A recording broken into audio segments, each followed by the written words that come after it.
Being a game master isn't easy, and not for the reason you might think. Every session of a tabletop RPG actually runs 2 games at once. The player's game is a first-person action RPG, where they see the world in vivid detail and can render each moment with crystal clear focus. Most systems are built to make this experience as smooth as possible. The Game Master's game is a real-time strategy layer that sits on top of everything else.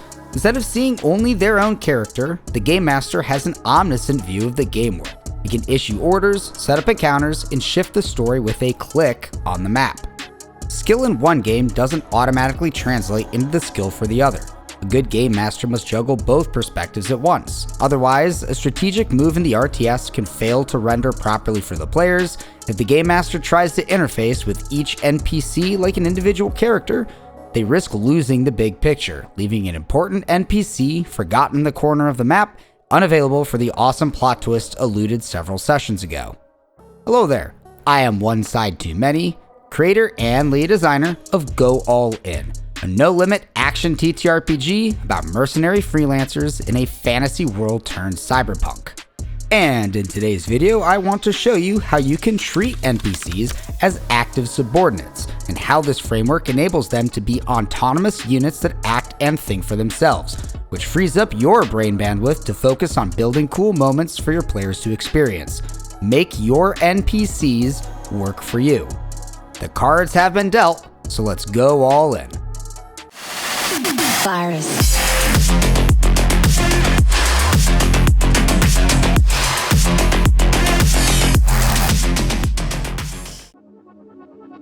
Game masters that go all in harness decentralized leadership. Instead of routing every decision up and back down the chain, they give each NPC a complete order: task, purpose, method, and end state. So the NPC has everything it needs to act on its own. With this structure, NPCs can make intuitive choices, because every action is guided by one or more of those elements. A game master only steps in if an action conflicts with an element, or if a change makes the original order impossible. Remember the acronym TIPME. Task is the outward focused effect you want the NPC to produce against the opposition. Disrupt operations, investigate area, destroy target, or acquire underpants. Purpose is the friendly-centric reason behind it, expressed as a in order to statement. In order to survive a 6-month siege, or in order to guarantee massive profits in step 3. Purpose keeps the NPC focused while allowing flexible tactics. Method lists the priorities the NPC should weigh when executing its task. Think of an easy way versus a hard way. Moving furniture with a crane is the easy route. Hauling it up 10 flights of stairs is harder, but it still accomplishes the goal. With this logic, the NPC will always prefer the easier path, unless something forces it to take the harder way. Additionally, the NPC can seize any new easy opportunity that arises. An end state is the set of measurable conditions that tells whether an order has succeeded or failed. Until those metrics are met, or until it becomes impossible to meet them, the NPC will keep acting as before. Once the goal is achieved, the NPC holds on to the status until a new order is issued. A clear example of a good end state might be to retrieve 6 full chests of loot, 0 enemies left in defended zone, and every ally safely extracted from a hazardous area. Now that this framework is outlined, let's do a practical application in order to put our new technique to the test. I've already done a few combat-focused videos, so let's shift gears and instead issue an order to a shopkeeper. I'll go through each step of TIPME and then provide a few example scenarios to see how this process works in practice. Ronnie the retailer's task is to acquire currency in order to have a financial safety net for his growing family. The easy method is to sell his most expensive items to every customer, and the harder method would be to upsell every purchase with another, lower profit margin item. An end state of having a full 6 months of expenses saved up. So, what do you think Ronnie the retailer will do when the players enter his shop? Welcome to Ronnie's Rummage. Do you see that I have a pristine condition M777A2 howitzer for the low price of 4 million chips? Well, this is really cool. I don't have anywhere near that kind of coin though. I was hoping you actually carried las beam firearms.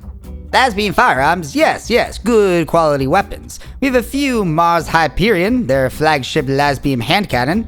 High power, low capacity, I'm afraid. But if you like Mars, maybe be interested in Avalon's Railtech weapons. The Avalon Drake doesn't have as much range, but can punch through armor and cover like it were paper, with a comparable ammo capacity to the Hyperion. Maybe. What's the price for both? A few moments later. So, here's your Mars Hyperion, Avalon Drake, 6 energy cells, 6 Railtech magazines, a box of Railtech ammo, 2 Stealth Tech holsters, and 1 memorial unit patch. Your total comes to 100,000 chips. Just because your players aren't present doesn't mean the world stops moving.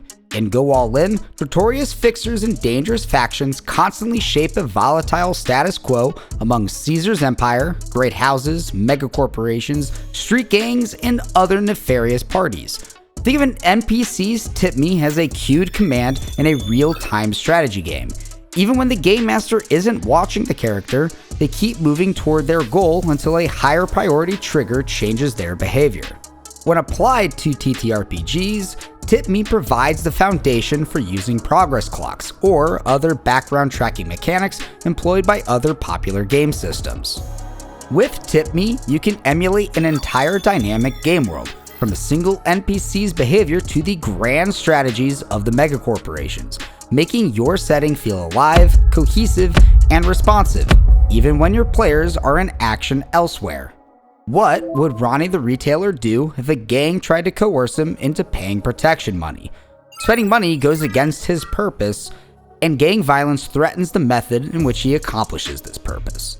He might resist at first, but under mounting pressure, he is likely to give in.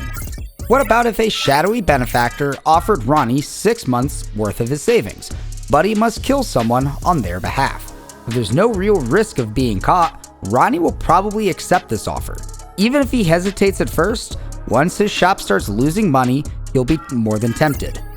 Tip Me lets the GM keep the action on stage. Players stay focused on their characters, while automatically handling countless background events off screen.